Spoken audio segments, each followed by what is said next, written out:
another great episode. We're here. If you're watching this by replay, welcome to the replay. Stay tuned. Stay with us. Let's have some fun. You might be here with us on LinkedIn, Facebook, YouTube, Periscope, a.k.a. Twitter. Wherever you're coming from, we welcome you to the broadcast. We're glad to have you guys with us here this evening. We have two great guests tonight. It's a special occasion. We're getting ready for the holidays. It's almost Thanksgiving. Thanksgiving is right around the corner, just a few days away. We're going to talk with Chef Steve Baity tonight. You guys have seen him on the Food Network, and you've seen him on Lucas Live. I don't know which one is more important. You know what I mean? I don't know which one y'all watch more. I'm thinking it might be Lucas Live, but maybe you watch a little Food Network, and you've seen him there too. Steve Baity went to the Culinary Olympics. Great friend of mine. Been on the show multiple times. Has done cooking demos for us tonight. He's going to do Q&A. We're going to talk about how you guys can get ready for Thanksgiving. How you going to make the presentation look like? How you going to season it just right? What's something extra you could do to impress the family this holiday season? We're going to talk about it tonight. We're excited to talk about it. And then we're going to also talk to Coach Boo Man, Frank Mcleod, government name. We were just talking about that tonight as well, about a program that he's doing to give back to some families this holiday season. So we thought it was important to bring him on as well, share that. We also have some other information about some other giveaways going on around town. You may know about something going on in your area. Please make sure you let people know what's going on if you guys know of other things, wherever you're coming from. Maybe you know about a giveaway in your area that people could use that will benefit the people. We want to make sure we're all about it. All right, Keisha Warren, welcome to the program. Glad to have you. Welcome to the show. My friend, my favorite reference. I always tease her because she wrote me a reference for the job I had. I had a job for 16 years, and she wrote my reference for me when we were in high school. So I was 16 years old when I started at this company. And when I look back through my employee file, it was years later. I forgot. I looked back through my employee file. I was like, who's my references? I never had a job before. Who was vouching for me?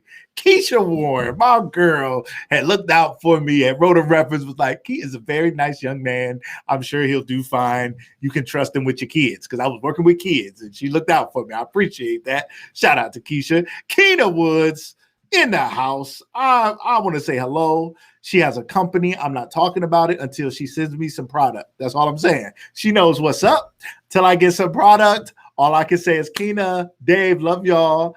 Looking for some product, then I'll shout you out. Next contestant, I'm just kidding. Shout out to Sugar Babies Cookies. Love them. I think they're coming to town for the holidays. If you guys are coming to downtown close to Christmas, we need to talk. You know what I mean? I'm thinking live demo.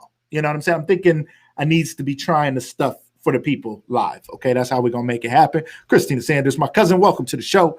Glad to have you here. Ladies and gentlemen, make sure you share this broadcast. Wherever you're at, make sure you hit that share. Don't do a watch party if you're on Facebook. Make sure you share it to a post so that people can see it. People can come in. They'll be scrolling through, and your page will be popping. Your page will be the place that is happening. They'll be like, oh, I found it. I didn't know what was going on. I almost missed it. Glad they shared it. All right, so make sure y'all share the broadcast. Jaysha Lilly, glad to have you here this evening in the house. Always showing love, always showing support. We gave Jaysha a $25 Amazon gift card during one broadcast, during the 100th episode, I believe, because she's just such a loyal follower. We appreciate it so much. There's going to be more giveaways coming your way, ladies and gentlemen. I almost did one tonight, but I'm going to wait. I do have a show this Friday at noon. Check us out Friday at noon. I have a special group of people. We're going to be talking about something very special. I'll be putting out the ad about that.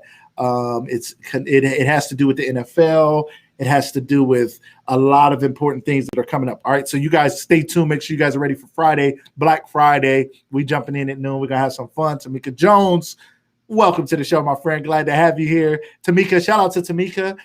She joined me for my free relationship class. I do some training through PNC Bank's PNC Fairfax Connection, and those trainings are open to the public. I always forget to tell people, but I remembered this time, and I went on Sam Silk's Facebook show. Shout out to him. And that's the class, and a few people came through, and I appreciate that. But we want to grow that, and they have some of their people that normally join, and we want to get more people in. I'll be doing more trainings on more topics with PNC Fairfax Connection.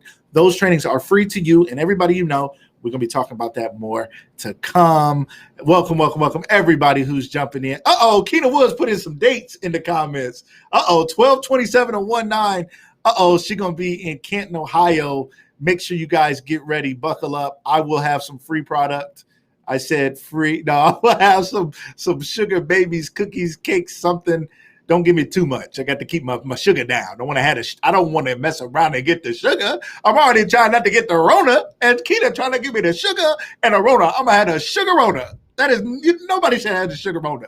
It's hard to make it with the sugar Rona. I'm not gonna do it. All right, so stay away from the sugar Rona, but check out Sugar Baby's Cookies. What's up, Damon? You'll be home for Damon. Gonna be in the house back in town for Christmas. I might have to venture over to Maslin because you're gonna be here for Christmas. You know we got to get together. We got to get young Luke, your young comedian. Y'all, we got to get y'all together. We would definitely have to kick it. So looking forward to you being here, my man. Looking forward to have you, Tyler Thatcher. Shout out to my man Tyler, all the love and support. Appreciate you as always. Great young man, Tyler Thatcher, young coach Thatch, young. This is my guy. I knew him since he was a kid. Shout out to him. Nate Chester in the house. Welcome to the show. It's going to be a great one. You're right, ladies and gentlemen. So what we're going to do is we're going to kick it off Coach Boo here in just a minute. He's going to share with you guys about a giveaway. You may know somebody, tag somebody, call somebody, tell somebody. We're going to talk about some food that's being given away, and I'm going to share some other information about another giveaway going on here in the Northeast Ohio area. If you're somewhere else around the country, around the world, and there's giveaways, please put those in the comments so people can hear about it and know about it, or tag those that are involved.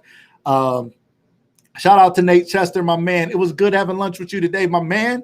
Always good getting together as brothers, sitting down as men, talking about life, love, the pursuit of happiness, God, and all that he is.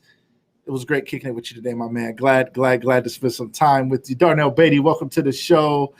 Little big brother, he said, and I was looking for, I'm assuming he's related to Steve. I'm just going to go out on a limb and say that's Steve Baity's family. Steve, I can see Steve in the waiting room. He's smiling. He in the green room. He laughing at the comments.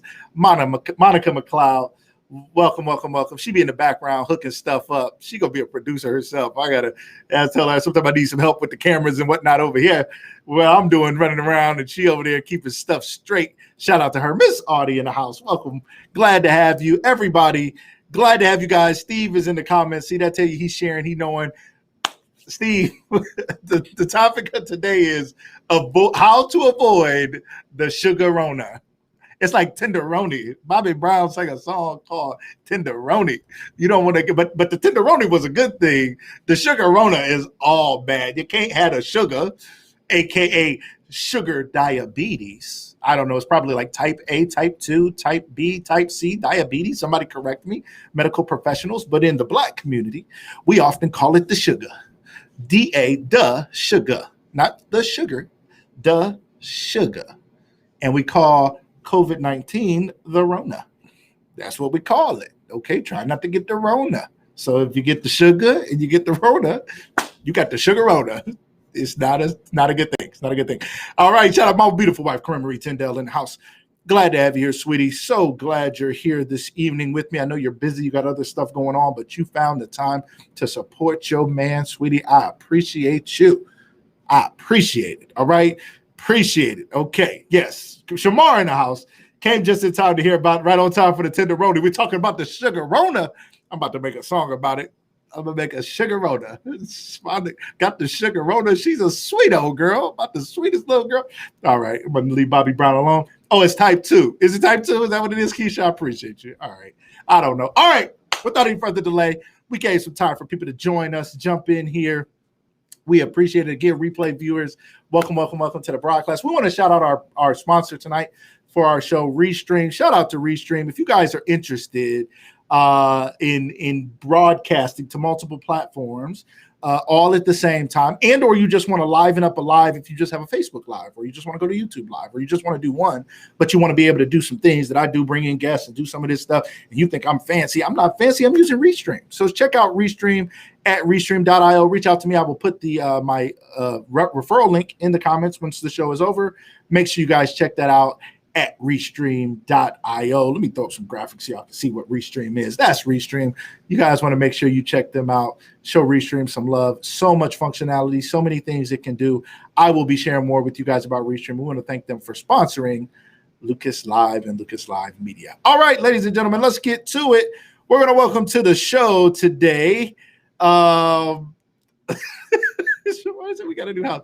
All right. Welcome to the show today. My first guest, I like to say that. That's like Ellen or somebody. They're talking about their first guest. I ain't never been able to say that too much. My first guest today. People know him as Coach Boo. Boo Man. He was a stellar athlete, high school, college athlete. He is now coaching young men at Kenton McKinley in football.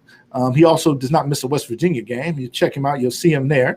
And today he's going to come on. We're going to talk a little bit about a giveaway he's involved in. So, ladies and gentlemen, welcome to the show, Coach Boo. Welcome to the show, my man. How you doing today? I'm doing all right, man. Thanks for having me again. Appreciate it. Man, absolutely. I'm excited to have you. People were excited for you to be here.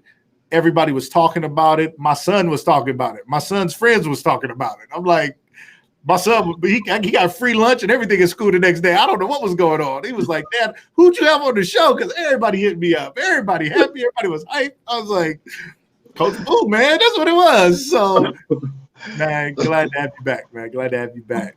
So, let's get into it. We got the holidays coming up, and you are involved with a program, or you started a program to help bless some families this holiday season. Tell us more about it. Honestly, it's really not a program. It's just something, like I told you, it's been something I've been wanting to do for the last 4 or 5 years. Okay. And honestly, it was a blessing because I reached out to, a few people, for support. I guess at that, my name wasn't big enough. I ain't, playing the NFL or NBA or nothing. So did nobody reach out. But I bumped into a good friend of mine that I knew from Youngstown, and he have connections to Sam's Club, and Sam's Club's been wonderful. I like to thank Shane. I like to thank Kim. Basically, they just met me halfway and asked me what I wanted to do. They heard about a lot of the things I was doing in the community, and they reached out. And even this summer, they stopped through.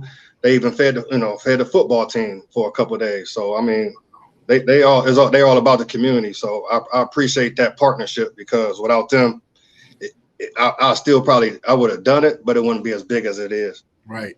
That's a big deal. So first of all, shout out to Sam's Club for being involved. Sometimes we don't know, Sam's Club, Walmart, same company owned by the same family. Sometimes we don't realize what they are doing in their communities, and they do give back to their communities. And we certainly, as communities, many of us are investing our dollars, whether it be in the Sam's Club membership and shopping at Sam's Club, and or be it shopping at Walmart. A lot of us are putting a lot of dollars into that, not always understanding that they do things for their community. So shout out to them for giving back to the community. So what is it exactly that people can expect? What is it that you guys are giving out? At first, I was wanting to do a turkey giveaway, just something to give back, but it turned into something a little bigger, where basically it's the whole dinner, all the way down to the desserts.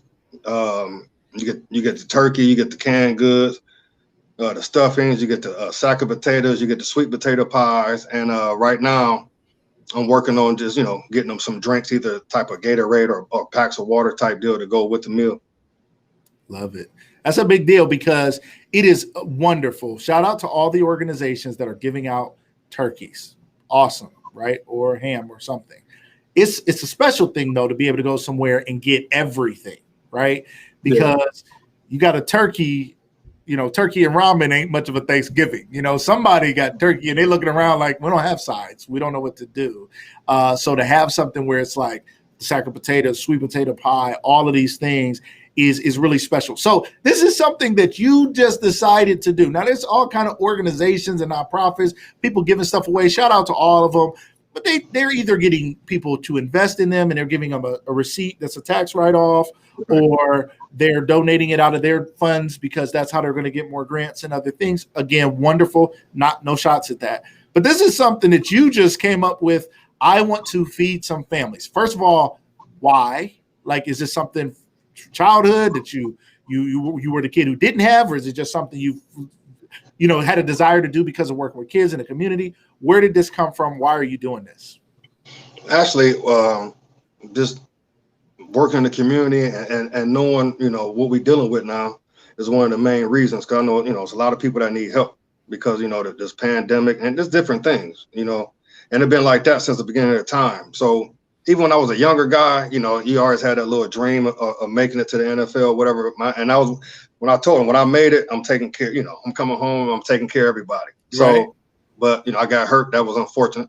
I never got a shot, but right. That didn't stop me from, that didn't change my heart at all. I love it. And I think so often people are waiting to make it to do what they said they were going to do. And right. I believe in if you're faithful over a few things, you'll become ruler over many, meaning you got to show people swear they're going to give when they got $1 million, but they wasn't giving when they had $1,000. It's like when you got $1 million, you're going to be even more set on how to keep it. You see the richest people is they real smart and real careful with their money. They're investing. They're not just throwing dollars out everywhere. Now they do give, but they're very particular.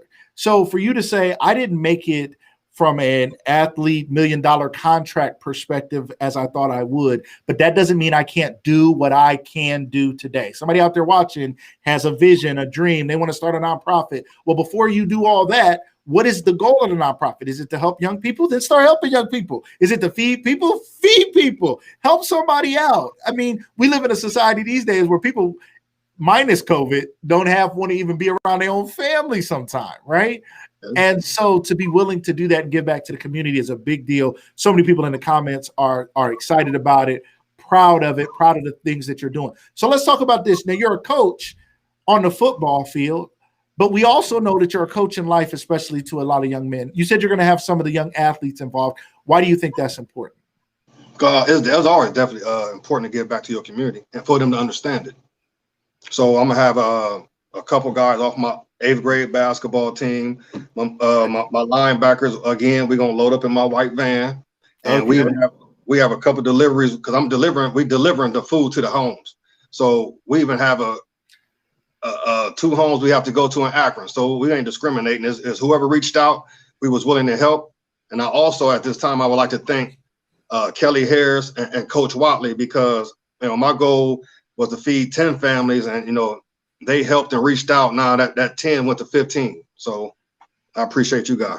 I love it. Love it. Love it. We have a question here in the comments. Sarah Ray, her daughter Naya went to McKinley, recently graduated, she was a cheerleader at McKinley. She is now at Miami University, Miami of Ohio. I think she's coming home. Sarah, is Naya home? I need to holler at my girl Naya. She's always doing great things. Sarah asked, can we donate drinks? If somebody wanted to donate, how should they just reach out to you through social media? What could they do if somebody wanted to donate? Because like tomorrow I'm gonna be moving around, delivering the dinners anyway, me and the guys. So if you want to reach out through social media or if you have my contact, if you want to a lot of people have my contact. So, but if you want to reach out anyway, I'll meet you however you want to do it. I'll meet you halfway. We'll make it happen. And I appreciate it.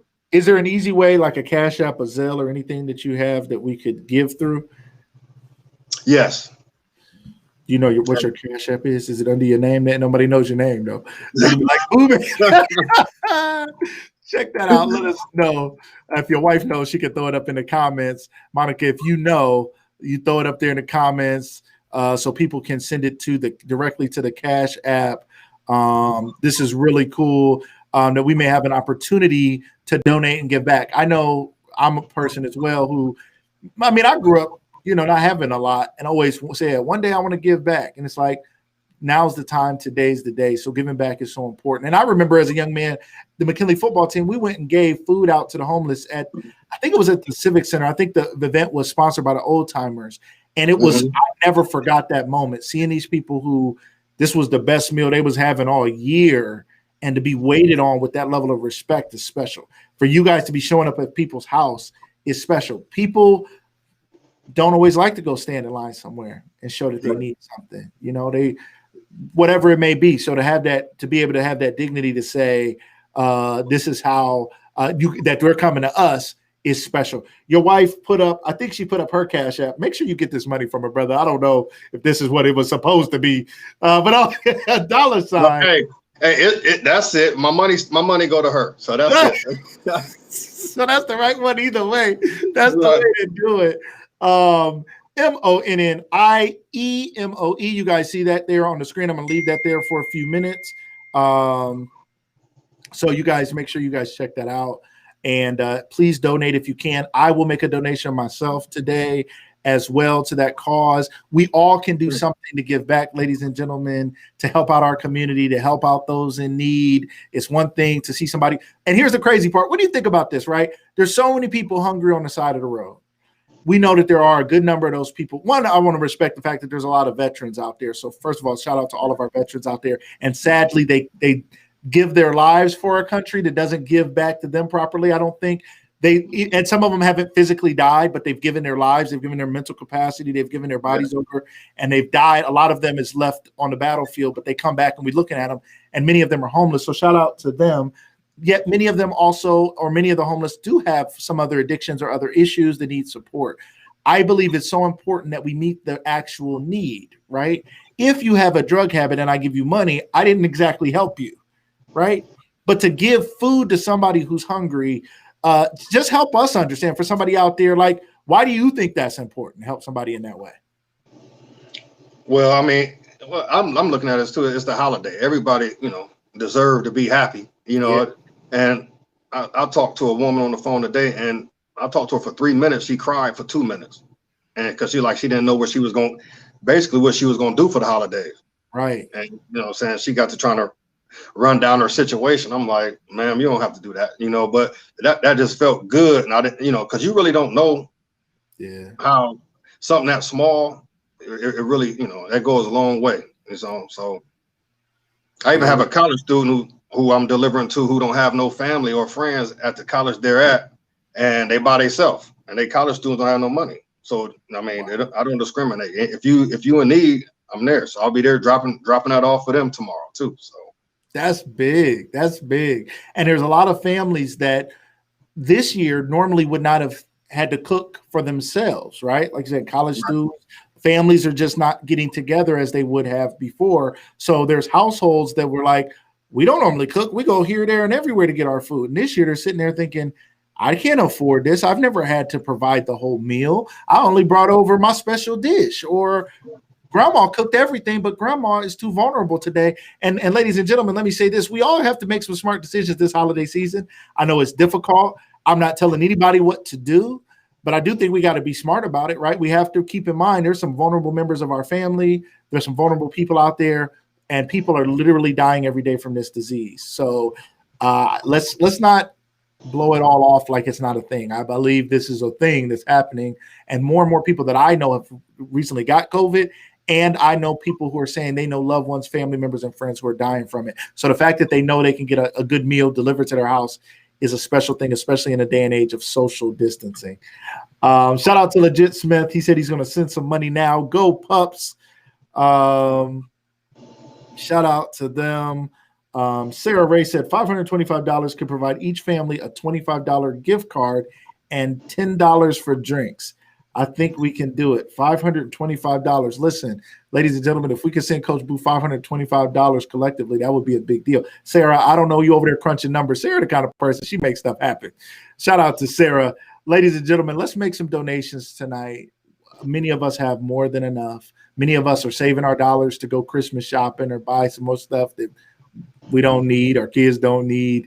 Let's make sure we reach out to those who are in need tonight. Coach, I appreciate you. Thank you for what you're doing for the community. I'd like you to stay with us. Let me put that Cash App back up here real quick. Let's keep that Cash App popping. Monica, keep throwing that up in there, man. Keep throwing that up in there. I'm going to throw it on the screen again. Shout out to my man, Donnell Hampton. Let me shout them out. His family, the Hamptons, at Ed's Smokehouse, giving out dinners on Thanksgiving. They do it every year. I need to come take some video of y'all, man. Shout out to my man, little man out here. Shout out to you, to the Hampton family, Vitra, Helen, all of the Hamptons, the everybody, all the crowd. I can't even name everybody. At Ed's Smokehouse over there on McKinley in Canton, Ohio. Check them out. It's incredible what they do every year. So if you're in need, also Ed's Smokehouse is giving out dinners on Thanksgiving. If you could tell us down there what time they can get those, that would be great. Somebody just said, and listen, this is what I love. Coach Boo legit said he just sent $100. Kelly Harris, $100. Let's go. Let's throw that back up there. People are sending money. We getting there. Y'all let us know. If you make a donation, shout it out in the comments so we know. If you don't say nothing, we know you didn't care. No, I'm just playing. Now, y'all give us some money if you can. We appreciate you. Legit. You got to give more money. Legit's mad because his money got blown out. Now we got $100. Anybody? Can I get $150? Can we get $150? Can I get $200? Can we get $200? Where we at, y'all? Marcus Watley. Shout out to Coach Watley. Watleys are sending $100. Shout out to the Watley family. Coach Marcus Watley, coach of the Camp McKinley Bulldogs football team. Shout out to him giving $100 tonight. What we got? No, I said 20. She said 100, right? I said, okay. I thought somebody else. Y'all let us know if you want to donate tonight. If you're going to give, shout it out in the comments. This is how communities are built. This is how we meet the needs of those in need. You might have to go shopping, Coach. You didn't know you was going to have this extra cash. You might have to run out there and grab some more food. Hey, get up. Hey, I'll get up first thing in the morning and make it happen. We got Steve Baity in the comments. Steve Baity is waiting backstage to come on, and he's giving money. So now I got to jump into my Cash App and give some money. Hold up, Steve. You can't be in the comments waiting. Aunt Nene is sending $100. Shout out to Aunt Nene. She's sending $100. Where we at? Sarah Ray just sent $25. It's happening. We almost at 5. Man, let's go. Keep going, y'all. Keep going. Now, we're supposed to have other stuff happening on the show. This done turned into the fundraiser. Now I know I can do this. I'm going to just be doing this for me. Every week, I'm like, can I get $100? Can I get $200? All right, who else is sending? All right, shout out to Little Man. He said 11 a.m. to 1 p.m. at Ed's Smokehouse on Thanksgiving Day. If you need a dinner, if you need some food, there's another place you can go. If you need a dinner, you can text 330-412-9068. That's another good point. Now we collecting all this. Now we got to give out more dinners.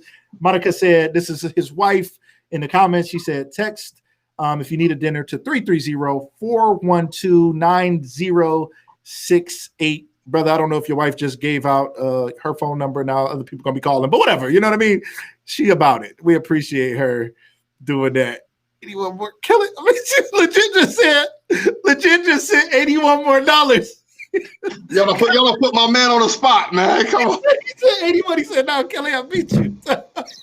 Hey, but like I said, I woke up this morning and Kelly sent me something this morning. I'm like, she's like, I ain't donate yet. And so you know how Kelly is. So I'm like, all right. So, but she been on it. I appreciate her and Coach Wiley and everybody else. I appreciate it, man. Big time. I love it. All right. I'm sending $50 right now. Let me make a donation. I gotta get the thing right myself. MON. I should try to beat everybody. Y'all can't be giving more than me, but you know. But let's see. All right, did I find it right? All right, let me make sure I get the right one. I don't want to be sending it to the wrong person. Who else? Somebody else just gave. Wait. Sarah, Miss Audie. Shout out to Miss Audie Everett. Just sent $50. Thank you so much, Miss Audie. And she gave me some information. I'm going to give you guys about another giveaway that you guys can take. You guys can participate in. Let's see. We're at $350, ladies and gentlemen. We're not leaving until y'all get $525. No, I'm just playing. This is what community is all about. Ain't that right, Keisha? This is what it's about. I am honored that we can do something like this on my show, on this platform, that we can show the world who don't know what Canton, Ohio is all about, that this is the kind of community we are. There's people who live here who don't like it and complain about it, not realizing this is an amazing, amazing community. Legit said, chill. He don't want to give any more money. He got a new baby and stuff. Whatever. No. I understand. I understand that one. Right. Carla Mack just gave $25. We are rolling, ladies and gentlemen. All right, now y'all can keep giving. Let me put the Cash App back up there. Yes.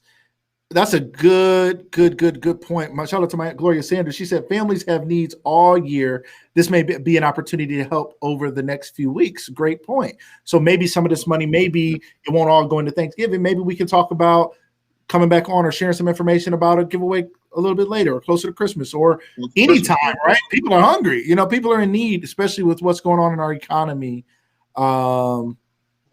Yeah, they said Coach Audie, Miss Audie said she got your back. People, they got your back. All right, I'm gonna bring it on. I appreciate it too. She sees you out there. Tasha Ellis, thank you so much. She said done. Check. Yes, thank you guys. Thank you guys. Joy Ellis Shout out to her, $25 sent. God bless. Where we at, Sarah? Where we at? Where we at? This is fun. I love giving. I love this. I'm about to, wherever we at, y'all gonna make me have to make up the difference. We're gonna just make this happen. I don't know how we set a goal of 525. Sarah Ray, shout out to her. She did it, and it's going, and this is so much fun. All right, now we're gonna bring on a celebrity chef here. Coach, I'd like you to stay on with us here for just a minute because you know this man as well. Let me shout out Sarah. Sarah Ray said, I am taking donations to provide blankets to the Refuge of Hope for Christmas. Sarah, we will definitely share more information about that, how people can donate. You're on here helping get money for another cause, and you're helping do something else. So, Sarah, you know how to contact me. Let's plan to promote it and get the information out there to the people. Okay? And can you do me a favor? Yes. Once you get the information from her, could you reach out to me and we can try something for her? Absolutely, I will. I absolutely will. Absolutely. That would be awesome. We're going to give some blankets to those in need as well. Ladies and gentlemen, we are meeting the actual needs that people have. All right, so I don't want to delay any longer. Our second guest for tonight, we're going to do a Thanksgiving cooking Q&A with celebrity chef. Now, these gentlemen here know each other, and I just want to have them on at the same time, at least for a minute. To talk about that briefly before we get into the Q&A. Welcome to the show, my man, Mr. Steve Baity. Welcome to the show, my man. How you doing today? What's going on, everybody? Everybody good? Man, we're excited to have you here. I didn't know we was going to turn into a telethon, brother. I didn't know. It just happened, So I appreciate your patience in the background. Now, you two gentlemen know each other. Why don't we go ahead and tell, because we're talking about the greatness here in Canton, Ohio, Northeast Ohio. Steve, I was talking to you about coming on the show, and Coach Boo, we started talking about coming on the show, and come to find out, I didn't know this, but you two have known each other for a long time. One of you two want to explain that to us? What's going on here? Well, I think obviously Coach and my brother go way back, obviously, because Coach is older than me. But it was just funny when you said that you were gonna have a guest, and it was you said Frank, and I'm like, Frank who? He thought I was talking about hot sauce. He said Frank's hot sauce is coming on. The Frank from the hot sauce. I was like, no, Frank Mcleod. I instantly Boo Man. He said, oh, okay, I know him. Boo Man. Right. So that's when you got the neighborhood nicknames. That's when you know you got history. So right. I and obviously just going to school together, and he was always that model cat, even when in school, just how to pattern your life after, how to act on the field, how to be off the field, and even afterwards, how to deal with adversity. He was talking a little bit about his injury and even how you rebound and how he kept a heart and just community and how he's been mentoring young men for years. So, yeah, like I said, we kind of intertwined, so shout out. Appreciate you, Coach. Appreciate you, my brother. Big deal. Coach Boo, you said you saw Steve. You remember young Steve running around, and then you seen him all of a sudden. Tell us about that. Where'd you see him at?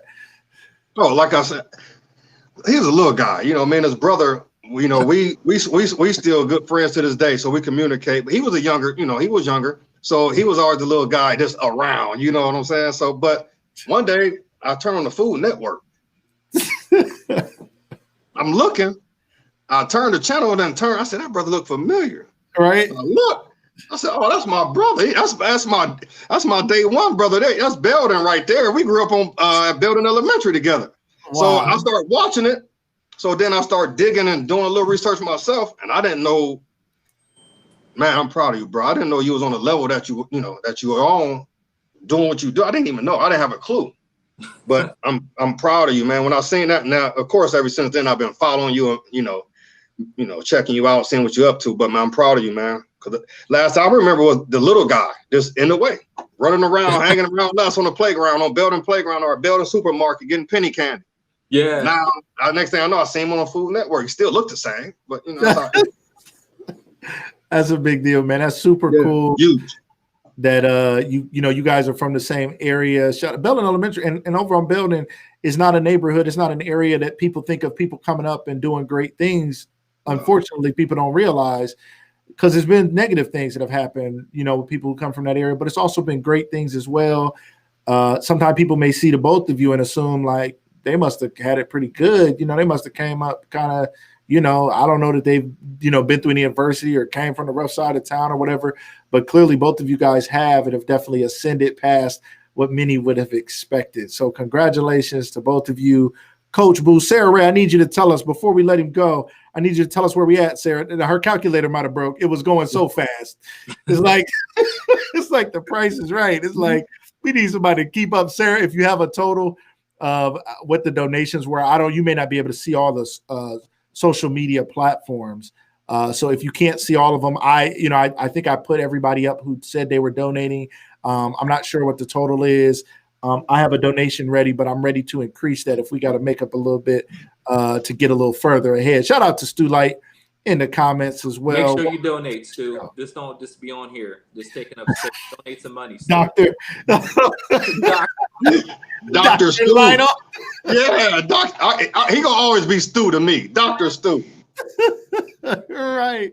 Come on through. Oh, Ebony Woods just gave $150. Ebony, thank you so much for your donation today. Ladies and gentlemen, if you're just tuning in, you've just joined the Lucas Live Telethon. No, you've just joined another episode of Lucas Live. A couple of great men right here. We're about to talk to Steve Baity about preparing for Thanksgiving, getting our food right, getting our recipes right. And we had Coach Boo Man, Mr. Coach Frank Mcleod, here today again, just to share what he had going on, what he was doing to give back to families, and the community came together, and it was incredible. So, Sarah, I see you still there in the comments. I don't know if you got a total for us. It's been going and going and going. We got to be close. I'm pretty sure if we ain't there yet, people can keep donating, but I probably could make up the difference at this point. I had a certain dollar. I had like $12.53 in my head. I was like, at least $12.53. No, I was just like, I just said shaking it up. I know. I was like, hey, this is getting crazy. I love giving, so I'm excited about it. I'm excited about being a part of it. So I'm ready to give whatever. And something I want to do with my show is now that I have a sponsorship, I'm going to be doing more giving with the money. I don't want to just got a sponsorship, I'm going to keep more money. I want to give more money. So you guys make sure you keep supporting Lucas Live. Make sure you guys follow me at Lucas Live Media on Facebook, YouTube, Twitter, so that we can grow this thing, share this thing. And that's going to make Restream give me more money, and I'm going to give away more money. So make sure you keep checking it out. And if you're interested in doing a live stream yourself or posting pre-recorded videos, music, whatever you have to social media platforms, reach out to me. I want to sign you up for Restream. I want to help you get involved. So that I can show Restream. I'm also bringing in new people so that they want to sponsor more, and then I'm going to give more to them. Okay, I'm going to give more to y'all. I'm going to give more to y'all, more to causes, and more to people. What's the link to donate? Stu Light says, let me get that Cash App back up there. I lost it. Where'd it go? It's in the comments here somewhere. I got to scroll a little bit. We've had so many donations since there it is. MONNIE Mo, Moni Mo. Moni Mo. Sound like, won't he do it? Moni Mo. MONNIE MOE. It's going down. Ladies and gentlemen, thank you guys so much. Coach, thank you so much for being here. We're going to continue to shout this out as the broadcast goes on. Feel free to jump in the comments, get involved with people while the show continues. Thank you so much for being here with us today. I appreciate it. All right. Thanks for having me. Take care. Thanks, Coach. All right, Steve. All right. See you, Coach. All right, baby. Steve Baity, my man, welcome back to the show. How are you feeling today, my man? Man, I'm good. Yo, I don't know if you saw, but Chef Marcus Tate is actually in the building too, man. Chef Marcus, salute. Shout out to you, man. He's a beast of a chef. There he goes. There we go, man. That's my Chef Marcus Tate from Masson, Ohio. Shout out to him. I know the Tate family. Shout out to Marcus. We got to have him on here. We need to have y'all do a cook-off. That's what I'm about to set up. We about to cook off for charity. All right, we'll work on it. Don't worry about it. We'll talk about it later. So shout out to him, man. So Steve, we're getting ready for Thanksgiving, my man. Yeah. How can you help us, man? What's going on? What do you want to tell the people out here about what we gonna do not to have the same old dry turkey, my man? What should we do? Help us out. So actually, let's start. You gotta start. Let's start with the end in mind. So you got to start if you got the time, obviously, to cook the turkey and everything. But don't do like we did growing up. Just set the turkey on the kitchen counter for 2.5 days to thaw it out. Like, don't do that. Oh, you ain't supposed to do that? That ain't good? You been contaminated your whole house? Like, why are the kids sick? I don't know. They made a Pop-Tart and got salmonella. I'm telling you, like, people just leaving turkey out at room temperature, just sitting in the sink, like, just for 2 days. Just stop doing that. Just, like, stop doing that. If you're going to if you need to get the turkey out, put it in the refrigerator now in a pan or something that's going to collect some drippings at the very bottom, so it's not going to contaminate anything else in the refrigerator. Let's just start with that. All right. Basics. All right. So don't just let it thaw on the counter. Put it in the fridge. And you said put it at the bottom because if it does drip a little bit, it's not dripping from the top down onto everything else you have in your refrigerator. Okay. Now, if you do need to speed thaw it, there's you can put it in the sink under cold running water. So constant flow of water, low stream running on the protein is what's going to bring it up to temperature slowly. So if you do need to thaw it, that's a preferred way to do it, or in the refrigeration. But just don't leave it at room temp. All right. That's good advice. Like I love it that you're like first things first, right? Let's start with safety precautions. We're living in a day and age where we're now more conscious of safety, washing our hands, sanitizer, gloves. Like we're so much more safety conscious right now than we've ever been. And you're saying there's simple things like this that we've been doing because my mama did it, my grandma did it, and it wasn't good for anybody. So don't leave your turkey out for days. No. Somebody took their turkey out today, and they're like, it'll be good by Thursday. Not good. Yeah.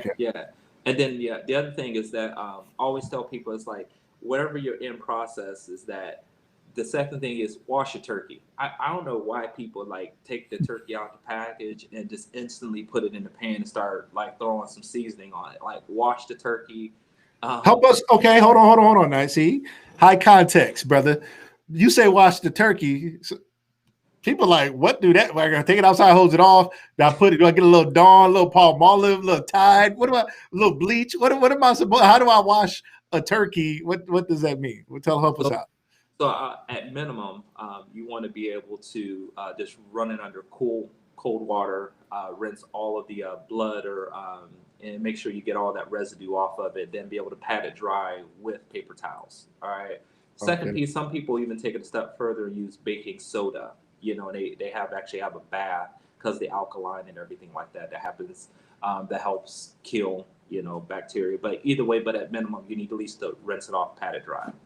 Okay, rinse it off, cool water, pat it dry with paper towels. What's next? What do we do? So obviously, if you're doing a traditional turkey, obviously you're looking at this poultry seasoning, that type of vibe. But I tell people that you could brine it. Now, brining is a method where you're introducing submersion of this turkey into a salt solution, which is actually going to get more liquid into it to help your turkey from being dry, or you can inject it. Or my personal favorite is actually to introduce more fat, which is, you lift the skin up and you just put butter, or you could put olive oil underneath the skin. All right. Now let's catch this because again, a lot of times, when I was a kid growing up, my mom didn't make turkey because she was like, I don't like turkey. She's like, I don't make turkey any other time of the year. Turkey is so dry. It's not my thing. It's not my, she like, let's get the ham. Let's get something that got some fat, some juices, some stuff popping already for it. So you're saying there's a couple hacks to help us get around that. So ladies and gentlemen, if you missed it, because I know some of y'all still trying to cash out money over, we appreciate y'all. We have Kathy Perrin in the house too, Steve. She says hello. This is Boo's mom. Oh, I love her. Shout out to you. She says she's so proud of you. So if you guys missed that, again, Steve, one more time for everybody. You guys, somebody needs to write this down. Somebody is for the first time about to make turkey because you're not going over your family's house. And your kids is going to be like, just make me a turkey sandwich. Like, I don't even want it. Okay. They're going to be like, this is deadly. I don't want it. So again, if we want a juicier turkey, again, you said injections, you said something about some butter under the skin. One more time, help us out. So a lot of people they're big on brining. Brining is almost a salt water solution where you season your water and you allow your turkey submerge for minimum of 24 hours up to 48 hours. And then you take it out, pat it dry, then you season it, you bake it. All right. Then some people with a needle, has a larger gauge on it where you're able to introduce liquid into the protein that way. People are a big fan of it. I'm a big fan of it. And then obviously the third piece is you're able to pull that skin up and put some softened butter underneath there. And as it baked, it's going to help keep the breast meat more in moisture. And it's going to kind of baste it, so to speak. Yeah. Love it, love it, love it, love it. So, ladies and gentlemen, make sure you check that out. Steve, somebody said we have John Terrell in the house. He said, Yeah, frying the turkey keeps it juicy. yeah. So obviously, I love frying. So frying is a little risky.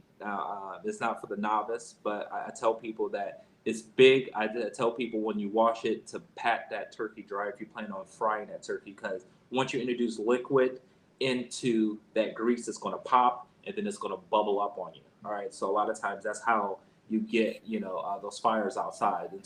And don't overfill that turkey fryer with. Because that turkey needs room to go in. Correct. And then you don't want that hot grease coming out. Correct. And, correct. So once again, make sure that turkey is dry. I can't say it enough. It's like putting wet chicken wings into that grease. Oil and water don't mix. It's popping all over the place. You're getting burned. You don't want to be dropping a turkey because it's popped on you, and now you got a problem. Correct. So I always say just be very careful when it comes to frying. And then, you want to make sure you maintain it at that proper temperature. Now, I tell people also, if you're going to fry, make sure that your propane has some safety checks on it. So some of them, they have timers and dials on them, which is actually going to force you to check the propane and actually check your turkey, because it'll shut the propane off. So it forces you to come back every hour. So make sure you have those kind of safety measures in place if you plan on frying it.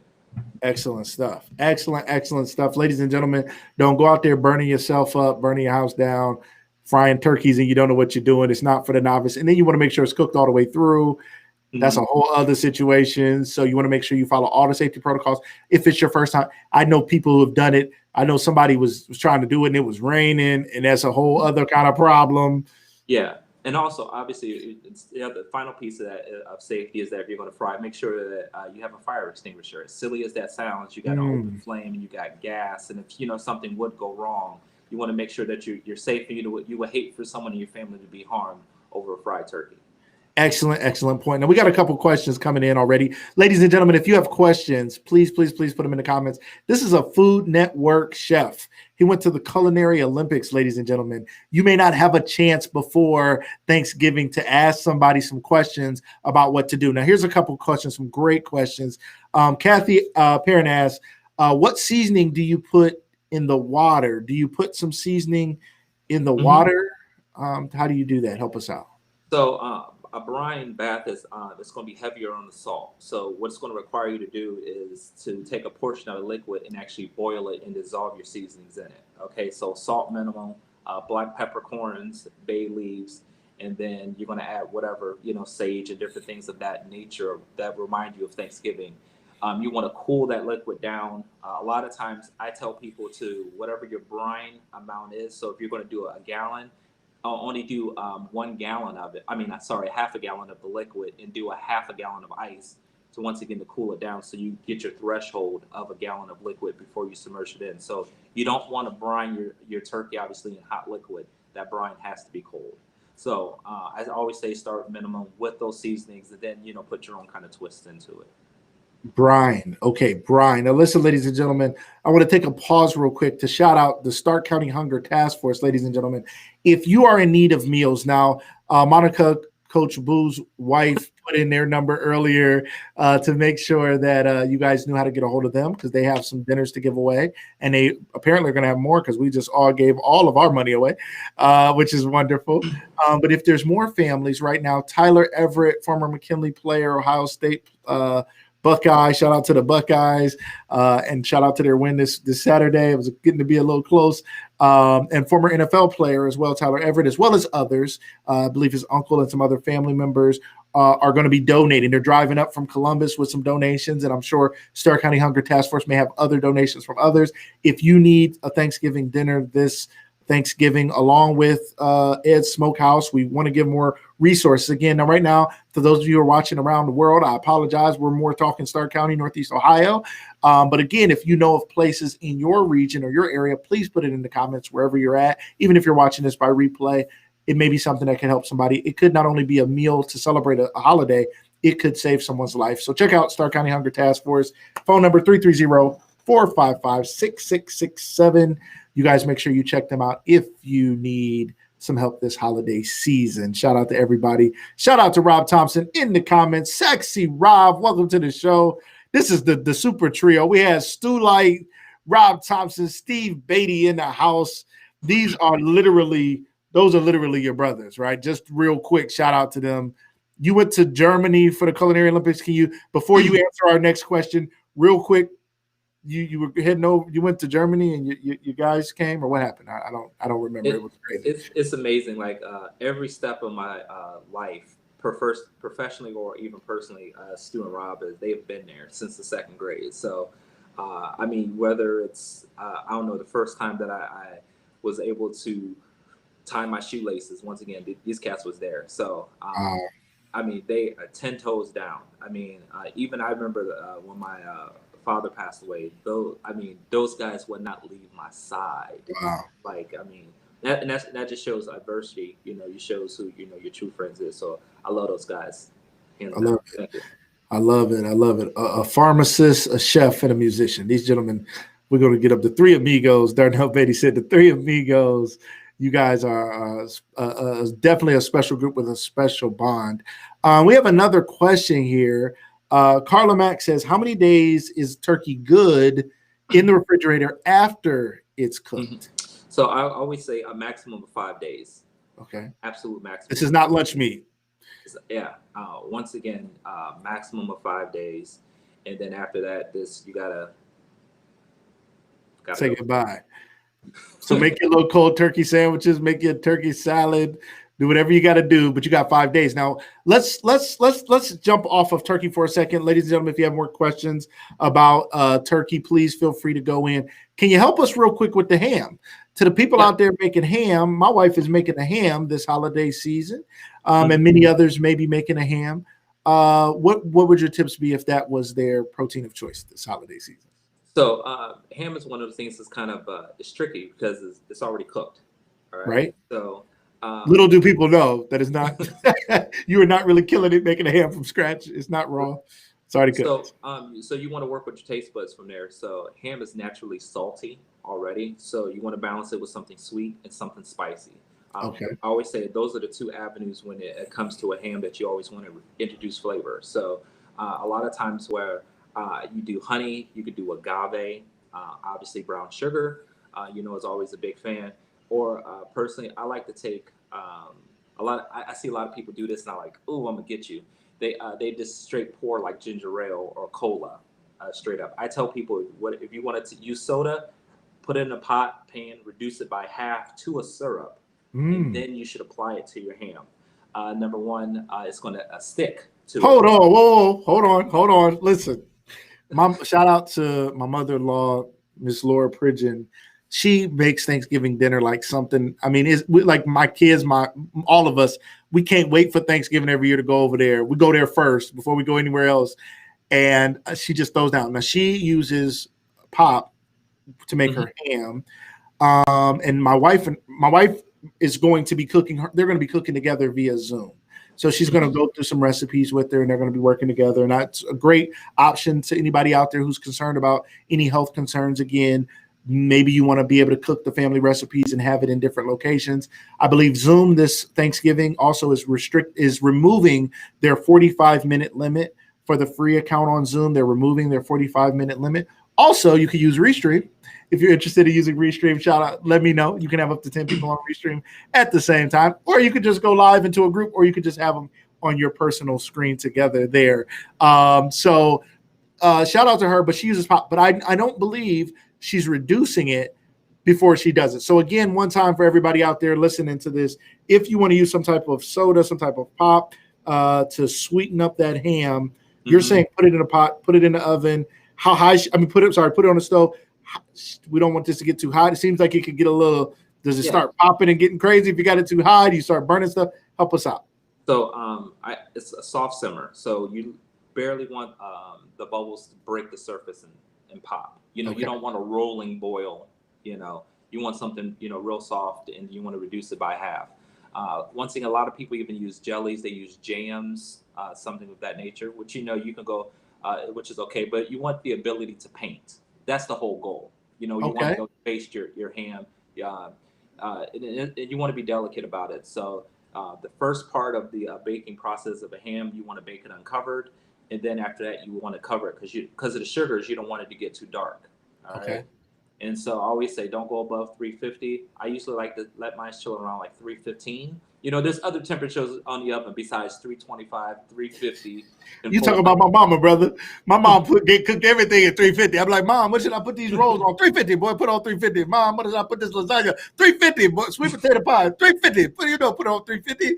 I said, Mom, how do I know it's done? She said, when it smells like what it's supposed to smell like, that's how you know it's done. Don't get it out the oven before it burns. I was like, okay, 350. Okay, but you said there's other settings is what you're telling us. Yeah, so I say 315. And like I said, you want to start off with approximately that first, half an hour, have that ham uncovered.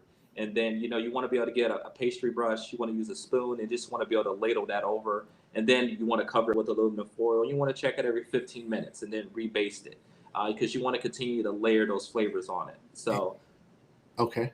So the ham is already cooked. You're saying this is how we want to start it. Should we have it in there already cooking for some period of time? Or you're saying you can get this reduction of sweet sauce of some kind cooking, put it on there. You said you want to be able to paint, so you want to be able to get it, lay it on there how you want it, and then put it in the oven, foil over it, and you're saying about every 15 minutes at about 315, check on it. How many of these rotations do you think, how long do you think it's going to take us? What should we expect? So it's supposed to smell like Rob is crazy. So there's something else I'm going to tell people they need to invest in, and that's going to be a thermometer. All right. Okay. A lot of people, we cook so much through our senses, through the smell, through touch, through our eyes. I think a lot of us has gone through that notion of cooking, which is nothing wrong with cooking with our senses, but you want to make it foolproof. And so I always say, get yourself a pocket thermometer, and you can buy them anywhere. And so that's when you'll be able to take the temperature. And you want to take it up to a temperature of 155 degrees, and that's when you know that you're going to be at a safe temperature. And so that's why I tell people. The fact that you know this stuff is mind-blowing to me. Like, this is amazing. I mean, thank you so much because you're such a talented chef, and I think your gifts go beyond the cookbook. You've been blessed with God-given abilities that you've honed over time, and with the art that you make with stuff. And I always joke that you make food look so good, I don't even know if I want to eat it. Like, I'd be like, I don't know if I should mess that up. I said, I never want to be the first one to the cheese and meat tray that Steve carved out. I don't want to be the first one over there at the party like, oh, I'm about to get me something and knock it all over and mess up the whole picture that you painted. But it's incredible. But to then be able to rewind back to, you got to be able to still know your small stuff. It's not about just being flashy. You're a man that can actually cook. You know your way around the kitchen. I really respect that. Okay, you can do the simple stuff. A block legit, man. He's in the comments acting a fool. Listen, I was laughing at some of his comments earlier, and I couldn't mess with all of them. Legit is crazy, man. Shout out to Legit, another wonderful chef in the house. Shout out to our man Legit. You gotta get these tips, bro. They're gonna still make dry food on Thursday. Hey, Jit, you gonna be open? If you gonna have your spot open, we'll come over there and grab some food. We're gonna leave him alone. We have one other question. A couple people asked about macaroni and cheese. Keena Woods asked, Ebony Hill asked, Ebony Akron also asked about mac and cheese. Keena said, how do I keep my cheese from curdling in my mac and cheese? Okay, so here's a couple of tips on that. So you're talking about Southern style, which is custard. So you help us out, because I'm like, cheese curdle, I'm not even sure what she meant. Like, so in the Midwest, up north, you'll find that the macaroni and cheese is more creamy. Yeah. It's more made on the stovetop, more creamier style. Okay. But down here in the South, it's more custard based, and custard being milk and egg. So both of you are transplants from the Midwest, from Ohio, and you know both of you guys have moved down south, respectively, different states. So you're saying these are just kind of some general cooking differences that you see Southern style versus Midwest. Mm-hmm. So the custard style is more what we see down there. You're saying some eggs. Now, some people up here do that as well. But go ahead with it. Milk, eggs, you're saying got the cheeses and we're baking it. Is that what we're talking about? Correct. Yes. Correct. So, when you get the curdling is that I always say you can't rush macaroni and cheese. So you get that curdling effect for you're cooking it too high, too fast. Okay. All right, you got to slow it down. You really got macaroni and cheese is one of those things you got to date before you marry. All right. You can't. I like that. Okay. Slow it down. Take your time. You got to slow it down. And so I tell people, once again, there's more than one temperature in the oven. All right, so macaroni and cheese is one of those ones actually you want to start around 300 degrees, and then once you get that pan to shake, and you still got a slight jiggle in it. All right, then you want to uncover it, and then you want to be able to bake it at 350 for about 10 to 15 minutes just to get it golden brown and call it a day. All right, but you want to lower much respect, breaking it down. So you said mac and cheese, you want to start at about 300, let it cook for a little while, and then you say you want to take that pan and see how that, if you it, want to give it a jiggle. You want to give it a shake. And give it a little shake, see what the jiggle's doing. It's gonna actually move like Jello would. Okay, once Jello is set, and then when you want, that's when you can uncover it, increase the temperature about 350 degrees, and then you want to give about 10 to 15 minutes to actually golden brown, and then you're gonna be ready to go. I love it. I think a lot of times there's times where you get mac and cheese like that, and that top layer is that golden brown, got a little burnt around the edges. That's some good mac and cheese. But then when you dig in, it's like, is it even done? It's like, what happened here? You're saying people who are dealing with issues like that, get your oven off at 350. Tasha Ellis, get your oven off at 350. Yeah. Tasha Ellis, I think she keep her oven on 350 even when there ain't no food in there. She got the door open, heating up the house. Tasha, stop it. All right. So Steve, get off at 350. And then, Lucas, the other thing is people with too many eggs in their macaroni and cheese. You got to make a decision. Like either you making macaroni and cheese or you making scrambled eggs with noodles. You can't make both. He said, stop making cheese, eggs, and noodles. That is not a meal. Wow. So what are you saying? I mean, people are making, they're feeding a family. They're making that big, you get the different foil pans, let's say from Sam's. You got the pretty good sized pan, you making it, you taking it over to the family. Yes. I mean, how many eggs are you saying we should be putting in a basic large baking pan? Gotcha. 1 second. All right. He about to go get some stuff out. He about to go make it happen. Miss Audie, you getting hungry too? Steve over here. Now somebody want the Cajun. Somebody said they want the Cajun mac and cheese recipe. I already know who that was. Tasha. She said, "Where's that at?" She said, "What up with the Cajun mac and cheese recipe?" She need a hobby. She talking about that picture I posted last week. Okay, hey, post it again. Let's let the people know. So this something I do. So every chef, like I always tell people, like I keep a notebook. Every time I'm in the kitchen, I write notes. All right. So the last time I was actually making macaroni and cheese, put a formula in here for macaroni and cheese. Wow. A formula, ladies and gentlemen. Listen, get your notebooks out, ladies and gentlemen. If you're interested and you want to know and you want your stuff to be a little more chef-like, a little more Food Network, a little more Culinary Olympics-like, you want to go to the next level.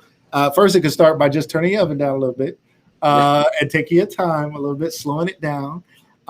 He said, now let me give a couple tips that he already gave, just a little recap. If you're joining us by replay or you're watching or you missed part of today, we started talking about turkey. He said, first things first, ladies and gentlemen, stop sitting your turkey out 2-3 days early on the counter, letting it thaw, or I done put mine in the sink. So it's safe. Get the turkey out the sink, off the counter, put it in the refrigerator, let it thaw. I'm guessing, Steve, that's probably going to take a couple of days just to recap. Couple days. It's going to take a couple of days. You guys need to get your turkeys out probably tomorrow, but in the fridge, out of the freezer into the refrigerator on the lowest shelf level, so that if there's any drippage, it drips down, there. But I'm sure you can put a pan or something under it as well. Right. Try to keep that safe. And starting there, he said, if you want to have a more moist turkey, you can inject it with a little needle. I don't really know how to do that, but he can help you out. Steve will come back on and help you out. Or you can put a little butter under the skin. Everybody got a little butter, a little melted butter, melt it down a little bit, put it under the skin. That's another way to do that. He said when it comes to ham, he said a lot of people he said it's salty naturally, so we want to sweeten it up and spice it up a little bit. He said a lot of people are using some type of pop or soda. He said, but don't just, you got your Pepsi like this over your pan and you just don't throw it in the oven. He said cook it on the stove, reduce it down a little bit, on a low simmer, don't have it popping and going crazy, and then you want to be able to paint it on. Steve, did I do a good synopsis of what we talked about? You do good, and I tell people like cook common sense. So back to that ham piece, if you actually think about it, you're pouring that soda on, it runs right to the bottom. Only thing you're essentially doing is boiling your ham or steaming it. Essentially, if you think about it, like that's all you want to do. You actually want to be able to roast it and get that nice glaze on it. So just think about it, common sense. Like we're not talking, a whole bunch of Food Network things. Like you pour that stuff over your ham and it goes right to the bottom. Interesting stuff. Miss Audie said, "Does he have a cookbook?" Steve, do you have a cookbook? Is a cookbook coming out? I know you've had recipe cards in the past. I think we'd buy. I'd buy. What help us out? Tell us what's going on with that. I'm just curious. The people want to know. You know, there's I got so many different ideas, but there is one in the works. I'm just trying to streamline my ideas. I'm working with someone because that's the issue with a chef is that I have the whole broad spectrum. Got you. So right now I'm working on the brunch/breakfast. It's gonna be called Bread and Crumbs. All right. So we're working on the breakfast slash brunch cookbook. So it's a lot of technical pieces, and you got to try the recipes to make sure they're tried and true and everything like that. So it's a process, but we're getting there. I love it. Miss Audie said she'd buy one. I'd buy one. Anybody else in the comments, let us know if you'd buy one from Steve. Steve, you might have to put them on pre-order, brother. People out here shopping. All right. And to everybody out there also, I just want to take a moment to shout out to Ebony Akron, who's here in the comments as well. She and I will be hosting a QVC style virtual pop-up shop coming soon, December 6th. I believe Sunday, December 6th will be our first date. We've already had some people reserve their space. If you want a spot, it's $40 to be on the show. You'll get a 10-minute spot. It's like a paying for your booth or your spot at an event. Okay. You'll also be able to get that you'll also be able to get the edit of your time on the show, that video to post on social media and share other places. So that'll help you create some content, and it will help you sell more beyond the show. But when you come on, we're going to do everything we can to help you sell. You saw how much money we raised today for Coach Boo. I'm telling you, we can help you sell your products and services. Keep in mind, you don't have to just have a book. You may have a service. We have an insurance agent that's already signed up. You may be doing some other trainings, life coaching, private chef lessons. You may be doing any number of things, or you may have books or services anywhere around the country that you can sell virtually or get to other people, or maybe something more local, especially to the local people in Canton, Stark County. I think it would be a great opportunity, especially if you have to, get people to you locally. But we're going to bring people on again. And if you don't want to come on the show and you're like, I'm not ready for, even a 10-minute spot on the show, and you just want to shout out, that's $20. Reach out to us. We will have spots. Now, spots are limited. We're not going to do a 24-hour show like QVC. It's going to be much smaller. So you can imagine that spots will be limited. But if you're interested in a virtual pop-up shop, let me throw the email up here, shop@lucaslivemedia.com. Email us, shop@lucaslivemedia.com. Myself or Ebony Akron will get back to you and let you know what you have to do, how you can make your payment from your spot. And we'd love to have you guys. Shop@lucaslivemedia.com. We got legit in the comments still going. What's happening? I'm laughing at Joy Ellis because she says, don't forget that. Get about the mac and cheese. Right. People talk about the merch. Steve, okay, Nate just brought up a good point. Let's not forget about the mac and cheese. We're coming back to the mac and cheese. Do you have Steve Baity shirts? Are those shirts still available? I've seen other people wearing those shirts. Yeah. Are those shirts still available? We got shirts, we got hats, it's everything. Steven C. Baity, shout out. Tell us real quick about the merch. Why you did it, because I think that's important. And then how can we get it? I tell people, just inbox me, and then I'll make sure that we'll get them printed and get them sent out. I just tell people that, just inbox me. I love it. People are ready to buy your book as well. People are raising their hand. They want one already. So let's get that cookbook done. Steve, next Christmas, we better not still be having this conversation. Okay, next holiday season. Heard. Let's just say when the cookbook is ready, you got to come back on and let's get the shopping channel going. Just a free spot, whole episode. I got you. Let's make it happen. Gotcha. All right. And if you guys want this wonderful hat and the t-shirt that he has on, please check that out and consider buying Stephen C. Baity merchandise as well. All right. Joy Ellis says, good friend Joy Ellis. Shout out to Joy. Joy says, Steve, don't forget about the mac and cheese. Where we at? How do we make this mac and cheese just right? Not too many eggs. And then what? So this is the formula I use for the house. All right. So 1 pound of uncooked pasta to 1 quart of heavy cream. All right. Now, or you can use whole milk. Once you go below whole milk, you're missing the fat content. And so it's going to get a little suspect in the texture of your macaroni and cheese. It's not going to be as creamy. Interesting. Right? So whole milk and up. All right. So let's start there. Me personally, I only do 3 eggs max to 1 quart of milk.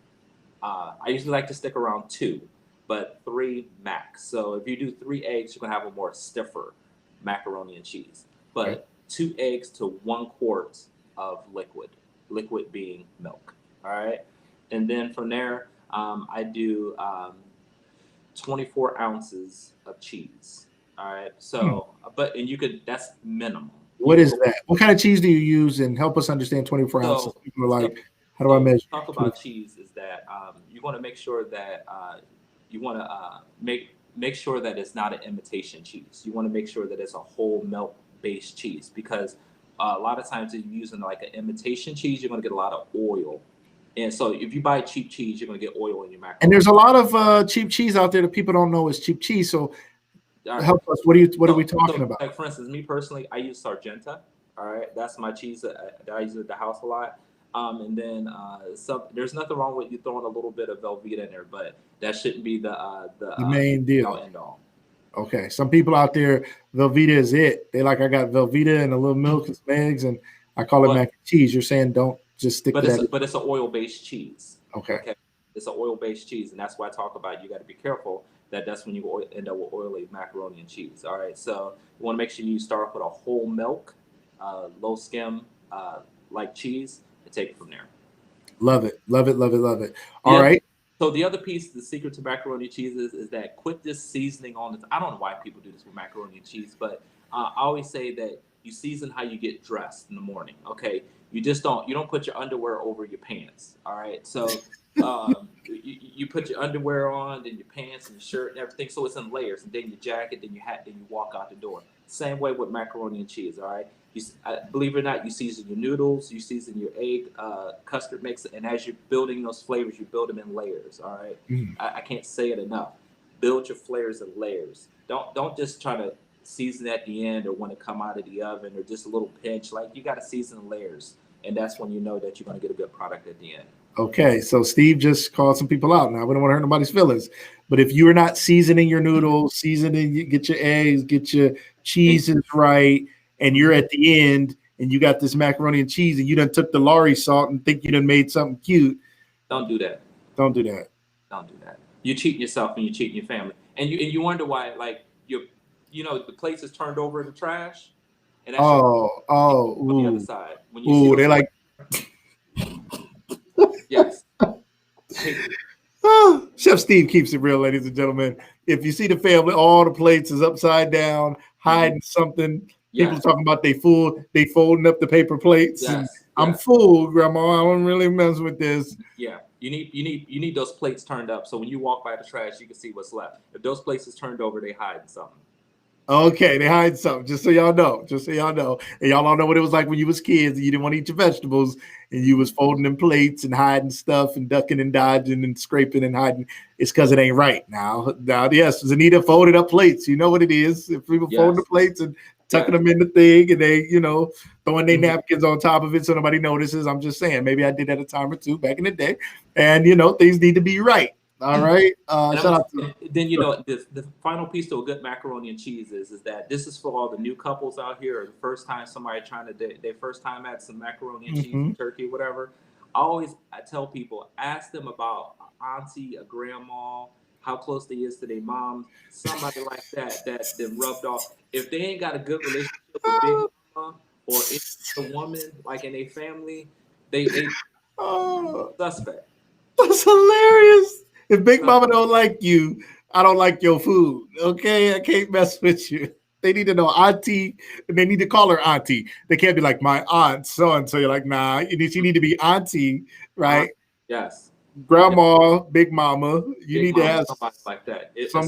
Somebody who got some grease sitting there on the stove on the side of the joint anyway, already ready to go, right? Yes. Okay. Yes, and I can't believe it's not butter container or a country crock.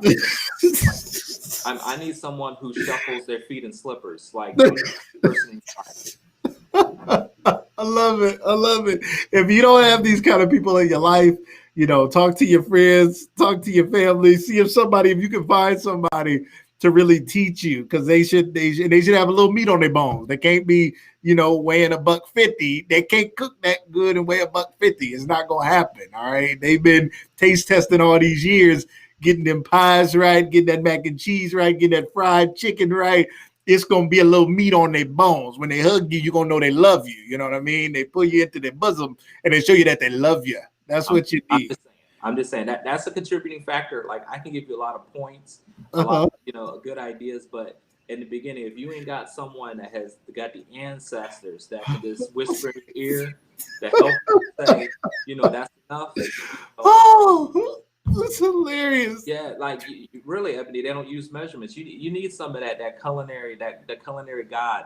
Needs to talk to you a little bit. Well, you need the spirit of the Lord to come down. Your angels guard you. But shout out to my Aunt Angela. She said, "Don't throw the fork away." My mom always said, when we had paper plates, she'd be like, "You better not throw the forks away." Everybody, Mom, I won't throw the fork away. Then she counted forks. There's only 4 forks left. What happened? I'd be like, "What me, Mom? What me? Don't throw the forks away." Make sure you got you a big mama or somebody who can cook for you and can teach you the ways of the Lord. Now, here's a funny story, man. Shout out, you guys know I lost my mom this year, so going into this holiday season is tricky for me and my family, but God is good and we're going to be okay. My mom taught me how to make sweet potato pie over the phone. I'm not talking about FaceTime. I'm talking about over the phone, and she knew what I was doing right and knew what I was doing wrong by listening over the phone. Wow. I was like, "Mom, how to make?" She gave me the list. I went to the store, got it. My mom made the best sweet potato pie. I just loved it, right? So one day I'm like, "I'm gonna make it for my family, Mom. How do I do it?" She gives me the recipe. Boom, boom. Here's what you. No, I'm sorry. She didn't give me the recipe because she didn't have any recipes. She gave me the ingredients. So I get there. I get home. I'm starting to make it, trying to get it all going. Got sweet potatoes, got all this stuff going. And she said, "I need you to pour that condensed milk. I believe the canned milk, right?" She's like, "I need you to pour it in slowly while you're still stirring the stuff or something." And I'm pouring it and stirring. She's like, you're pouring it too fast. I'm like, how does she know? And I'm thinking, what's the difference anyway? But anyway, I slowed down and I'm whipping. She's like, it don't sound like you stirring it right. Something ain't right over there. She knew exactly what I was doing. She got me all the way right. The pie tastes just like hers. It was amazing because she had that old school from the soul cooking going on, Steve. This is what you're saying we need in our lives. Is that right? What else did we miss? What other questions were there? Let's see what else we got. Any other questions out there? Everybody out there laughing at you with your silly stuff going on. People are so busy laughing. This Audie said, Bryce said, if they don't have the flappy upper arms, they can't cook, right? They should have a little something up under there, a little bit of that Oprah Winfrey, a little bit of that when they wave, they're like, and you in a car, and it should be doing a little bit of this, okay? They can't be all tight in the gym and be in the kitchen doing what they do. I mean, they can be, but it might be like Velveeta shells and cheese, Kraft mac and cheese. If you want some real mac and cheese, their arms should have a little something on them. Okay, ladies and gentlemen, any other questions? I know we're over our time. We want to thank you guys for staying with us. Steve, if you got a little more time, I'd love to go a little bit longer. We went a little bit longer with our first segment, so I'd like to have a little more time with you if you're okay with that. My wife says, you always ask people that on air like they're going to say no. Like, you got a little more time? You be like, nope, and hang up. I hope you're okay. Just stay with us for a few more minutes. Ladies and gentlemen, if you have any other questions, there may be some other side dishes. If they don't have any, let me ask some more. What are some other side dishes that you'd recommend? Let's do side dishes and then desserts. You've been on Cake Wars and other stuff. You've been on TV making desserts. So I want to get to that in just a second. But talk us through some other desserts, maybe some that would be a little easier, maybe some that we could wow some people with. What are some of your suggestions for some desserts we could add? Side dishes first that we could add to our Thanksgiving meal. When it comes to side dishes, obviously dressing is a must. But be careful with that dressing because you don't want to choke nobody. So I think that dressing is another thing that. I love this guy. So if you're dressing, your dressing should go in the oven. It should be loose. It shouldn't already be dry. Okay. Listen, if you danger, yikes. No, seriously. So if you're dressing, if it's going in the oven and it's already stiff and it's already like mashed potatoes thick, like you need to put some more liquid. Some people use cream of mushroom, cream of celery, cream of chicken, something like that. That's okay. You're saying that's cool? Yeah, absolutely. Okay. People could. There's the professional chef, and then there's the home cook chef, and so there's two different things. All right, so it's okay to get some assistance. That's called speed scratch. It's not. Oh, I like that. But you always, like I said, when it comes to that, your dressing, make sure it's loose. I can't say that enough. But and then there's a good balance between bread and actually fresh cornbread. So whatever that looks like, And if there's some extra pan drippings from your turkey once you roast it, pour that in there. It's just free flavor at that point. Okay. I love it. But I'd say stick with your traditional stuff: mashed potatoes, scalloped potatoes. But then also, there's some great resources, whether it's All Recipes or Pinterest. I always say every year, make it a fun activity to throw something trendy in there. I know a lot of time people might do broccoli and rice casserole or something sweet potato casserole, something of that nature. But there's a lot of trendy stuff out there, like Brussels sprouts. Like I'm a huge fan of Brussels sprouts. Like love Brussels sprouts. Yeah, like that's if they're done right. If they're done right, they're amazing. Instead of just boiling all of your vegetables, roast some of your vegetables. I can't say that enough. Or me personally, one of my I have a sponsor by Trigger Grill. They're one of my sponsors that have aligned with my brand. Is that I grill stuff. I just met a guy from there. What's my man's name? He lives in Florida. He's about to move in Cali, Florida. I don't know. Basketball player. What's his name? Jarvis. Shout out to Jarvis. I just met him the other day. Again, Steve, everywhere I go, people talking about you. I'm at the Y about to play basketball, and me and him end up talking about you and the grills and everything. So again, one more time for the people, if they're interested, I know the grills these are some high premium, expensive grills. But again, one more time, shout out the name of the company again. So Jarvis's company is called Laura Lux. All right. So that's based out of Florida and California. And then I have another company that sponsors me, which is Trigger Grills. And so between the two, obviously get out. You can grill a portion of your Thanksgiving meal. I know that's what I'm doing this year. It's going to grill a portion of my meal. So everything doesn't have to be done in the house. Love it. Now don't sit that turkey on the grill. That ain't going to work. You can put the turkey on the grill. Can you put the turkey? All right, I just threw it out there and I didn't know what I was saying. I was like, I'm going to say this, but I don't know. Now, everybody shouldn't just be throwing it on there because it ain't going to be done in 10 minutes. But well, and that's a whole nother lesson about direct heat versus indirect heat when it comes to grilling, because naturally people, if you char that turkey, you're going to think it's done. But the density of that turkey is still going to require a good amount of time for it to be cooked all the way through. Because bone in place. So just like, when it comes to frying chicken, a boneless piece of chicken, a chicken tender cooks a lot faster than that bone-in chicken. You got to use that same kind of mentality. So just be careful with that. Love it, love it, love it. All right, so those were some sides, man. Let's get to the desserts. We don't want to keep the people here all night. They got to go take their turkeys out and put them in the fridge. And some of them got to take their turkeys off the counter and put them in the fridge. So we want to give people a chance to do that. Quick question from Monica McLeod. She said, can we put a rib roast on the grill?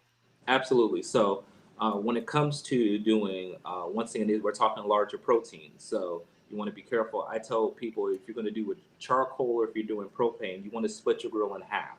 So half of your grill you want to have on a medium high, which is going to get a nice sear on it. And then the other side you want to have on medium low. So from the portion of time that you do the sear, you get a nice crust and it's nice and golden brown. You want to move it to the indirect side, which doesn't have as much of a higher heat, and you want to be able to finish your product off. Because once again, if you leave it on that high side, you're going to burn it to you know what, and then you're going to wonder why no one wants to eat your dry stuff. So you want to start off on medium high heat, then you want to move it to the indirect, and you want to be able to cook it the rest of the way and use that meat thermometer like I was telling you about to be able to take the temperature. Now, like a rib roast, though, you could actually go a little lower. You could actually go about 135 degrees and lower. I say you don't go below 125. Some people, they get a little squeamish when it comes to blood, but when you do that, but maximum of 125 to 135. But the most important thing with a rib roast, and if you don't hear anything else I said about cooking a roast, let it rest. When you take it off the grill, before you start hacking at it, let it sit for 15 minutes. Okay. Put a piece of foil over it and because what happens is that the heat makes all the moisture run to the center of the protein, and then you go cut it and it runs out, and then you're going to have a dry product. But if you allow that 15 minutes, it relaxes and those moisture redistributes and those juices redistribute into your protein. You have a moisture. I love that. Excellent advice. And I love that you started on the medium high heat and then you put it on the low medium heat. I would have thought the other way around. You want to slowly cook it and then finish it over here once you want to sear it. You're saying start it over there, get it kind of how you want it, but then bring it over to the other side. And you got to have your grill divided in order to do that. And there's a good reason why. Let me tell you why. Because if you start on that low heat, That low heat is actually going to do nothing but push all the moisture out. That is just going to just allow it to evaporate. You're But when right. you seal it, it creates a nice glove. And so when you put it from the medium high to the low, when the moisture goes to escape, it hits that crust and it falls back into your protein. But if you don't have that crust, you have no barrier. Then all the juices will escape out of your roast. So you actually want to make sure you get a nice hard sear. That's what any protein in general, to make sure you lock in the juices and the moisture. Wow, incredible. Kathy Perrin was glad her daughter-in-law asked that question. She's like, "You got it," because she's coming over for some food now, Monica. You got to make sure you do that. Steve, excellent, excellent stuff. I didn't know that, and that's great advice because a lot of times we do cook that meat on the grill. We cook it and we're cutting it to see if it's done. Get that meat thermometer and stuff. Mm-hmm. Don't cut it and let all that juice run out. Don't cut stuff too fast. You're saying let it wait a little bit. Let it rest. Let it rest. Protein. That goes even with fried chicken. Like a lot of times people want to just grab it and then you want to start eating it. Let that meat rest for a second, and once again, it allow. It's actually the best way to describe it is that what we do naturally as humans. So if there is a fire in a room, you're going to run away from it. You're going to try to get as far away from the heat as possible. That's the same thing that the moisture in your protein does. It's going to run from that fire. All right. And then once it's off the heat and it's safe, it's going to go back to where it was. That's what it's describing. Interesting. Love it. So you got a Food Network guy, Tater Edwards. He is a Food Network beast. Awesome. Shout out to Tater Edwards. And he acting like he can't cook. This guy has a bunch of food trucks all the way down in Columbus. He has a whole line. I love this guy. Anytime, he's one of those guys that if I call, he'll answer the phone. I love Tater and his family. Shout out to you guys. Excellent. Tater, thank you for being here on Lucas Live, checking us out today. We had a question about banana pudding, and yes. I wanted us to get into the desserts anyway. So Tyler Thatcher asked, banana pudding, ? Sir. Yeah. How do we go about having the right kind of banana pudding? So now you're going to have another battle. So you got the Midwest banana pudding versus Southern. Now Southern is going to be, once again, more custard style. But a lot of times you're going to have it could be baked.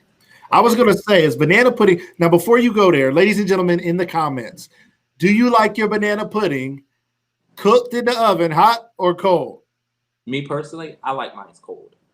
I do too. Ladies and gentlemen, you guys tell us. Now, don't just side with Steve, but y'all tell us in the comments, do you have your banana pudding? How did your mama and them make it? Now, my mama and them made it cold, and I didn't know, people started talking about making banana pudding in the oven, and I was looking at them like, I don't know, where you from? But that was just me because I'd never been there. I was like, that's crazy. Miss Audie says cold. Monica says cold. Cold. We probably got a lot of people up here in the Midwest. A lot of cold. Rob Thompson says cold. Carla says cold. Sierra Kenner says hot. Sierra, where you from? You got to tell us where you from. Maybe you from the same place we from. I don't know. Sarah Ray said never had it hot. I thought she said never had it. I almost rushed her some banana pudding right now. I was going to call Jit and be like, we got to get this girl some banana pudding right now.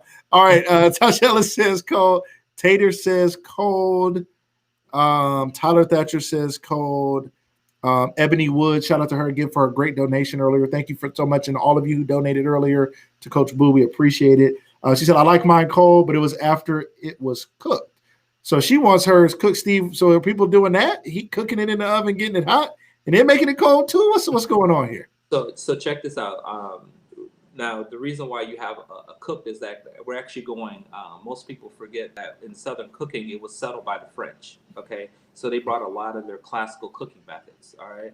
And so what you have is you're going to have a traditional milk custard that is very French, and that it has the introduction of the bananas, and a lot of times it's baked. So it's the eggs and the cream and the vanilla, and a lot of times they use cornstarch as a binder, but it's a very old school French way of doing it. And so, and that's a Southern thing. There's nothing wrong with that. It's a regional thing. All right. But different strokes for different folks. Okay. All right. I love it. Ebony said her mother is from Ripley, Tennessee. So some like it hot. Some make it hot. Let's see. Donnell Hampton says, do you use the white egg yolk to bake the top of it off? So once again, a lot of times they will separate, because that's what happens when you're making the custard. So you're gonna you have the sugar and you have the egg yolks, and you cook it over a water bath, or a lot of people will do it in the pan.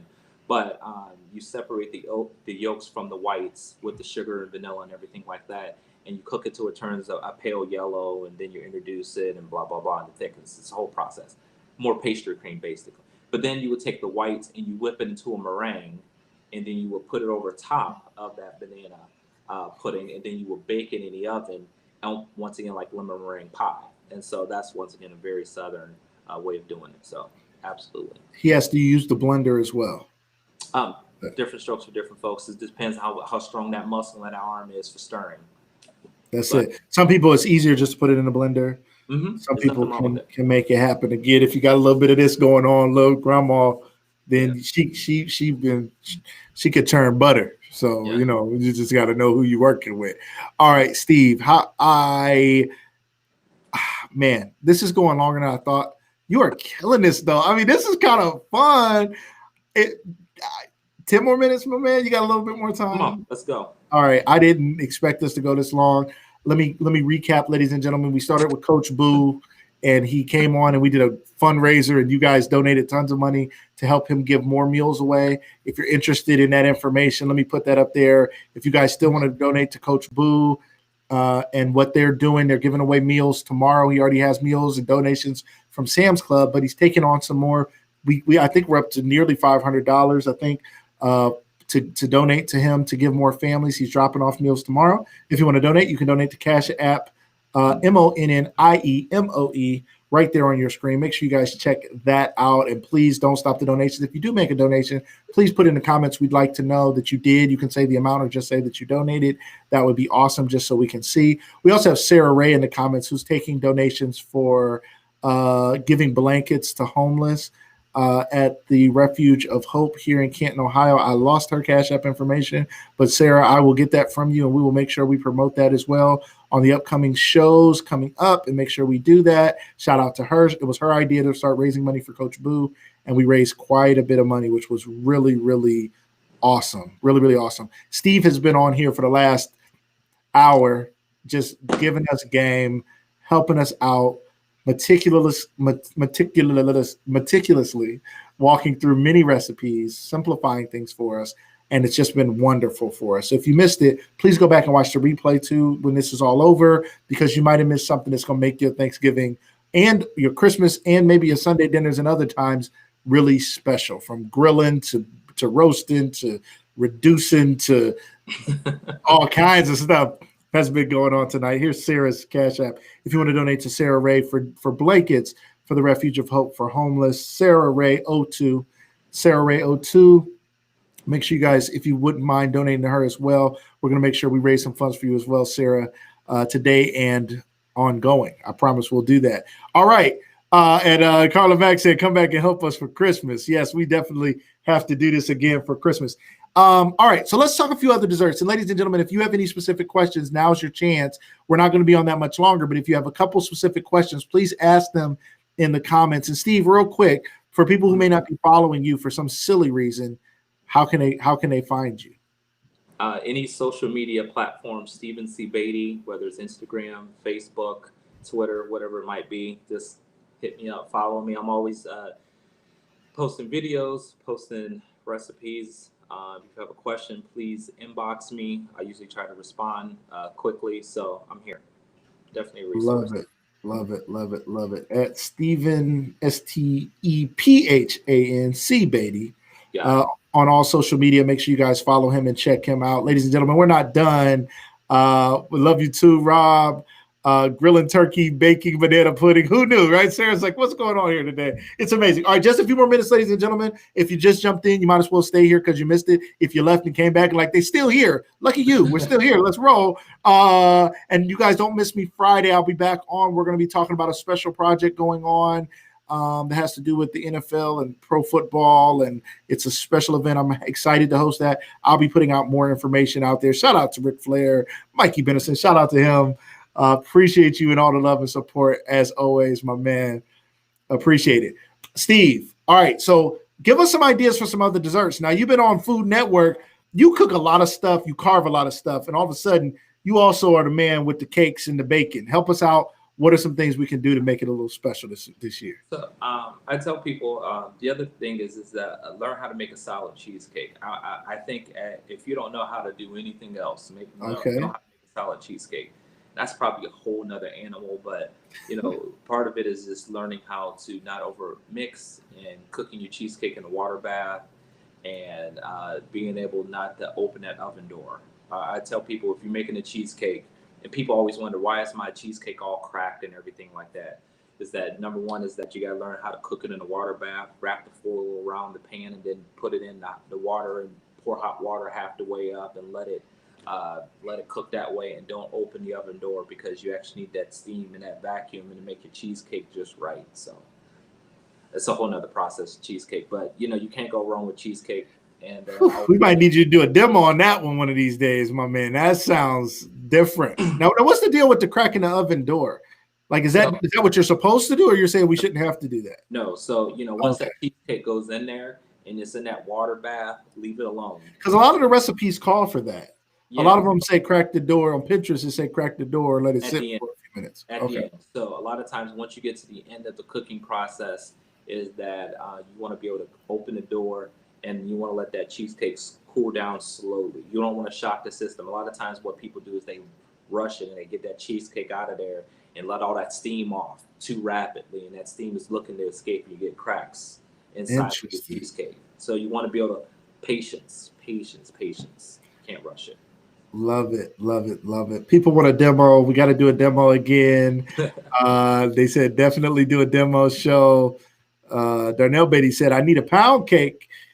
Nah, listen, he over he over here ghost tripping. Now Darnell, no, he make one of the coldest pound cakes. Who is Darnell to you?